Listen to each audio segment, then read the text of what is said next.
Hello everyone, have a great day. Welcome back to my YouTube channel MP at Mogan Palani. I hope previous videosலாம் உங்களுக்கு புரிஞ்சிருக்கும்னு நினைக்கிறேன், right? Last வீடியோவில் நம்ம exercise 9.8க்கு முன்னாடி இருக்க எக்ஸாம்பிள்ஸில் 9.55 வரைக்கும் சால்வ் பண்ணி முடிச்சிருக்கோம். இன்னைக்கு வீடியோவில் அதோட கண்டினியூஷன் 9.56லேருந்து ரிமைனிங்லாம் பார்க்கலாம். Find the area of the region bounded by the curves y equal to cos x and y equal to sin x that lies in between pi by 4 to 5 pi by 4. அந்த இன்டர்வலில் cause and சைனோட graph கேட்குறாங்க. இப்போ நம்ம cos எக்ஸோட graph என்ன தெரியும்? So ரெண்டுமே வந்து maximum and minimum value என்ன, 1லேருந்து -1க்குள்ளே லை ஆகும். சைன் எக்ஸ்ன்னும் போது இந்த மாதிரி நம்மளுக்கு கிராஃப் போகும். காஸ் எக்ஸ் இங்கேருந்து ஸ்டார்ட் ஆகி இப்படி வரும், ரைட், இன் பிட்வீனில் இருக்கும். ஸோ அப்போ பை பை 4னா 0 to pi by 2, pi by 2ல் 0 ஆகும். பை பை 2லேருந்து so pi by 2 3 pi by 2 வரும், அடுத்து பை வரும். ஸோ அது வரைக்கும் நம்மளுக்கு 5 பை பை 4 வரைக்கும் வேல்யூ கேட்டிருக்காங்க. ஸோ அதோட ரீஜன் நம்ம ஃபைன் பண்ணோம். ஸோ அதுதான் நான் இங்கே கீழே பிளாட் பண்ணியிருக்கேன். So x axis and y axis இது. So 0 pi by 4 pi by 2 3 pi by 2 pi எல்லா வேல்யூவும். இப்போ நம்மளுக்கு என்ன கேள்வி, பை பை 4லேருந்து 5 பை பை 4 வரைக்கும் வேல்யூ என்ன அப்படிங்கிறதா question, right? Pi by 2 to 5 pi by 4. So அப்போ பை பை பை 4ன்றது இன்னும் இந்த பைக்கு லெஸ்ஸாக இருக்கும். ஓகே, ஸோ சம்வேர் இந்த மாதிரி இன்னும் கொஞ்சம் இந்த இடத்துல இருக்கும். So this is about 5 pi by 4. Okay, so அந்த 3 பை பை 2ஓட ஆன்சரும் வேல்யூவும் இங்கே சம்வேர் இந்த இடத்துல இருக்கும். ஓகே, ஸோ இப்போ இந்த ரீஜன் என்ன அப்படிங்கிறதா நம்மளுக்கு கொஸ்டின். ஃப்ரம் திஸ் டு இந்த ரீஜன். ஸோ அப்போ இங்கே 5 பை பை 4, இங்கே actually 5 pi by 4. Okay, pi கிடையாது, அது 5 பை பை 4. ஓகே, ஸோ அப்போ நம்ம முன்னாடி இருந்த மாதிரி அந்த இன்டர்செக்ஷன் கூட நம்ம வச்சுக்கலாம். அதுதான் நான் பை அப்படின்னு எழுதிட்டேன். Okay, so this is the region for this. So இந்த ஏரியா என்ன அப்படிங்கிறதா நம்மளுக்கு கொஸ்டின். ஓகே, ஸோ அப்போ இது ஃபைன் பண்ண என்ன பண்ணோம், அகைன் ரெண்டு கர்வ் இருக்கு, upper curve lower curve and interval, சரியா? So since the upper boundary of the region is y equal to sine x. கரெக்டாக மேலே இருக்க ரீஜன் பாருங்க, இது எதோட கிராஃப், 0லேருந்து ஜீரோலேருந்து வருது அப்படின்னா it is from sine x actually. So 0லேருந்து வரணும் அது. ஸோ கொஞ்சம் நான் இங்கே மாற்றினதால it changes like this. Okay, so actually 0லேருந்து வரணும் அந்த ரீஜன். ஸோ 0 இங்கே இருக்குது அப்படின்னா, so from 0 sine 0 is 0. So that's the idea. So அப்போ 0லேருந்து அந்த ரீஜன் வரணும் from pi by 2 pi by 4 வரைக்கும். ஓகே, ஸோ இப்போ மேலே இருக்க கிராஃப் பாருங்கள், சைன் எக்ஸோட கிராஃப். கீழே இருக்க கிராஃப் காஸ் எக்ஸ். ஏன்னா மேலே 1லேருந்து வருதுன்னா இட் இஸ் ஃப்ரம் காஸ் எக்ஸோட graph. For pi by 4 to pi by 4 to 5 pi by 4 lie ஆகும்போது, and the lower boundary of the region is y equal to cos x. இந்த lower boundary என்ன, கீழே இருக்க இந்த region it is cos x for pi by 4 less than or equal to x less than or equal to 5 pi by 4. Therefore the required area is, area find பண்ணோம்னா என்ன பண்ணோம், a equal to pi by 4 to 5 pi by 4 y upper curve minus y lower curve of dx. Okay, so pi by 4 to 5 pi by 4 y upper curve நம்மளுக்கு என்ன, மேலே இருக்கிறது sin x, இப்போ தான் பேசணும், அண்ட் கீழே இருக்கிறது cos x. So sine x minus cos x of dx. இப்போ தனித்தனியாக இன்டகிரேட் பண்ணுங்க. சைன் எக்ஸை இன்டகிரேட் பண்ணால் என்ன, minus cos x, minus cos எக்ஸை இன்டகிரேட் பண்ணிங்கன்னா sine x pi by 4 to 5 pi by 4. So மைனஸை காமனாக வெளியில் எடுத்துடுறோம். So that cos x plus sine எக்ஸ்னு வரும், pi by 4 to 5 pi by 4. இப்போ அப்பர் அண்ட் லோயர் லிமிட் கொடுங்க. Minus of cos 5 pi by 4 plus sine 5 pi by 4 minus cos pi by 4 plus sine pi by 4. இது பிரச்சனை இல்லை, cos 45 plus sign 45 ரெண்டுமே 1/√2 தான். இது என்ன ஆகும், 5 pi by 4 for both case. அதுதான் நம்ம இங்கே போட்டிருக்கோம். ஆல்ரெடி இந்த மாதிரி பார்த்துருக்கோம் நம்ம அந்த செகண்ட் எக்ஸசைஸ்லாம். பட் எனிவேஸ் பார்க்கலாம். காஸ் 5 பை பை 4 எப்படி எழுதுவீங்க, நியூமரேட்டரை இன் டர்ம்ஸ் ஆஃப் டினாமினேட்டராக எழுதணும். அப்போ 4 பை பிளஸ் 5 பை 4 ரெண்டே பிரிச்சிங்கன்னா என்ன ஆகும், 5 4 4 கேன்சல், அப்போ 5 பிளஸ் 5 பை 4 அப்படின்னு வரும். ஸோ அப்போ காஸ் 180 பிளஸ் டீட்டா என்ன, மைனஸ் காஸ் டீட்டா. ஓகே, இல்லை காஸ் ஏ காஸ் பி அந்த ஃபார்மில் கூட போடுங்க. அப்போ cos A cos B minus sine A sine பின்னு வரும். பட் எனிவே சைன் பை 0, அதனால அது கேன்சல். காஸ் பையோட வேல்யூ என்ன, -1. இப்போ -1 into cos 45, that is the value cos pi by 4.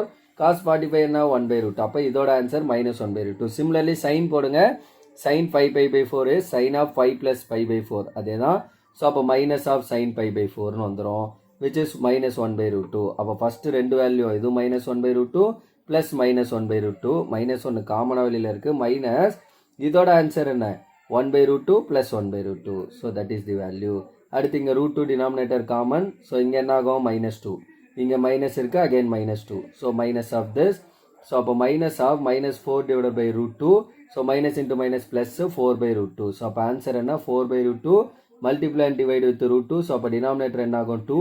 So 4√2 divided by 2 cancel பண்ணிங்கன்னா will get 2√2. That is the answer for example 9.56. Next 9.57 என்னன்னு பாருங்க. The region enclosed by the circle x square plus y square equal to a square is divided into two segments of the line x equal to h. Find the area of the smaller segment. ரெண்டு செக்மெண்ட்டா பிரிக்குது சர்க்கிளை. So இப்போ for example this is x and y axis respectively எடுத்துடுறோம். Equation of circle என்ன? X square plus y square equal to a square. அப்போ radius வந்து நமக்கு என்ன? ஏ. அண்ட் சென்டர் வந்து என்ன? 0,0. ஏன்னா எக்ஸ் மைனஸ் ஹெச் அந்த ஃபார்மில் இல்லை, எக்ஸ் ஸ்கொயர் ஒய் ஸ்கொயர் தான். அப்போ சென்டர் 0,0லேருந்து ஏ யூனிட்டில் வருது. அப்போ இந்த பாயிண்ட் ஏவா? ஸோ அப்போ இங்கேருந்து நான் ஒரு லைனு எக்ஸ் ஈக்குவல் டு ஹெச்ங்கிற ஒரு straight line. X equal to ஹெச்னா என்ன அர்த்தம்? எக்ஸ் ஆக்சிஸ் வழியாக பாஸ் ஆகுது. இப்போ எக்ஸ் ஈக்குவல் டு 2னா என்ன பண்ணுவீங்க? 2ங்கிற பாயிண்ட்டுக்கு நேராக பாஸ் பண்ணுவீங்களா? That's the idea. ஸோ அப்போ எக்ஸ் ஈக்குவல் டு ஹெச்னா இந்த மாதிரி வரும். ஸோ அப்போ இந்த இடத்துல ரெண்டு செக்மெண்ட்டாக பிரிக்குதா பாருங்கள் இந்த சர்க்கிளை. இது ஒரு செக்மெண்ட், இது ஒரு செக்மெண்ட். அப்போ 4ஆக பிரிக்குதா? அப்படி இல்லை. ஆக்சுவலி இது ஃபுல்லாக ஒரு செக்மெண்ட், இது ஃபுல்லாக ஒரு செக்மெண்ட். இந்த ரெண்டு செக்மெண்ட்டில் what is the least area? அதான கேள்வி. ஸ்மாலஸ்ட் செக்மெண்ட் என்ன? இதுதான் நம்மளோட ஸ்மாலஸ்ட் செக்மெண்ட். இந்த ஸ்மாலஸ்ட் செக்மெண்ட் என்ன அப்படிங்கிறது நம்மளுக்கு கொஸ்டின். அகைன் இது எப்படி இருக்குது நம்மளுக்கு? ஏரியா ஆஃப் தி ரீஜன் சிமெட்ரியாக இருக்குது. மேலே இருக்க ரீஜன் மாதிரி தான் கீழே இருக்கிறது இருக்குது. அப்போ மேலே இருக்க ஏரியா ஃபைன் பண்ணிவிட்டு இன்ட்டு 2 பண்ணிக்கலாம். That's the idea. Since 0 less than h less than ஏவாக இருக்கும்போது by symmetry about the x axis. அதுதான் இப்போ நான் சொன்னேன். இப்போ பாருங்கள், இந்த ரீஜன் மாதிரி தான் இந்த ரீஜனும் இருக்குது. So they are symmetry. The area of the smaller segment is given by. அந்த area of the smaller segment எப்படி எழுதுவோம்? A is equal to 2 times h to a y dx. கரெக்டா?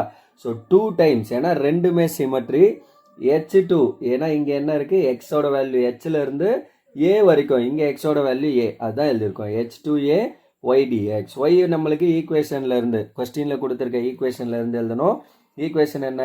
X square plus y square equal to a square. So அதை லெஃப்டில் கொண்டு வந்தீங்கன்னா y equal to a square minus x square. அப்புறம் ரூட்டுக்கு வந்தீங்கன்னா root of a square minus x square. So அந்த இடத்துல போடுங்க a equal to 2 times root of integral over h to a root of a square minus x square dx. Formula root of a square minus x square என்ன? X by 2 root of a square minus x square plus a square by 2 sin inverse of x by a h to a. That is formula for this integral. இப்போ upper and lower limit கொடுங்க. X எங்கெல்லாம் இருக்கும் அங்கெல்லாம் a. அப்போ a by 2 root of a square minus x பிளேஸில் a. So a square plus a square by 2 sine inverse of a by a. That is upper limit. Lower limit கொடுங்க. X place எல்லாம் h. So h by 2 root of a square minus h square plus a square by 2 sine inverse of H by A. Okay.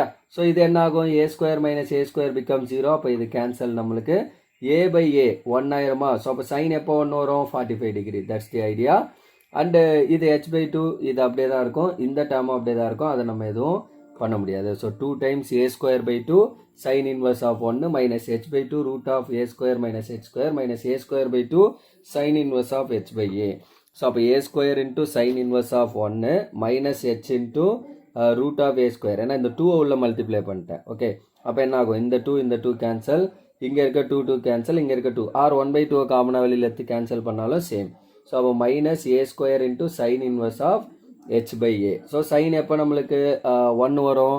Sign 90ல் 1 வரும். So அப்போ sine inverse of 1 is nothing but 90 π/2 minus h into root of a square minus h square minus A square into sine inverse of H by a. Next இதில் a square இருக்குது, இதில் a square இருக்குது. அந்த ரெண்டு டேர்மில் இருந்தோம். அதை காமனாக எடுத்திங்கன்னா π/2 minus sine inverse of H by a minus h into root of a square minus h square. Right. So இதில் இருந்து நெக்ஸ்ட் நான் என்ன பண்ணணும்? ஏ ஸ்கொயர் இன்ட்டு இதை நான் எப்படி எழுதிக்கிறேன் அப்படின்னா cos inverse of H by ஏன்னு எழுதிக்கிறேன். ஏன்னா எனக்கு ஐடென்டிட்டி தெரியும். Sine inverse of x plus cos inverse of x equal to π/2. இதெல்லாம் நம்ம அங்கே பார்த்துருக்கோம் ட்ரிக்னாமெட்ரியில் செகண்ட் சாப்டர் நினைக்கிறேன். ஸோ அப்போ இந்த காஸ் இன்வர்ஸ் ஆஃப் எக்ஸ் வேணா என்ன பண்ணுவீங்க? π/2 இது ரைட்டில் கொண்டு வந்தால் minus sine inverse of x. அப்போ π/2 minus sine inverse of x பிளேஸில் ஹெச் பை ஏ இருக்குது. அப்போ which is nothing but cos inverse of x minus h into root of this. So that is the final answer for this example. Okay, so that's all for this example 9.57. இந்த ரீஜனோட value தான் இங்கே நம்ம fine பண்ணியிருக்கோம். இனிஷியலாக அந்த 2 times போடுறது ரொம்ப ரொம்ப முக்கியம். அதை மறந்துட்டிங்கனாலும் ஆன்சர் தப்பாக வரும். Okay, so that's all for this video. இதில் நம்ம ஒரு 2 எக்ஸாம்பிள் பார்த்துருக்கோம். அப்கமிங் வீடியோவில் இன்னும் ஒரு 4-5 எக்ஸாம்பிள்ஸ் இருக்குது. அதெல்லாம் நம்ம கம்ப்ளீட் பண்ணி இந்த எக்ஸாம்பிள்ஸ் முடிஞ்சு எக்ஸசைஸ் போவோம். Right, so that's all for this video. Remaining things we'll see in the next video. Thank you. We'll see in the next video. Thank you.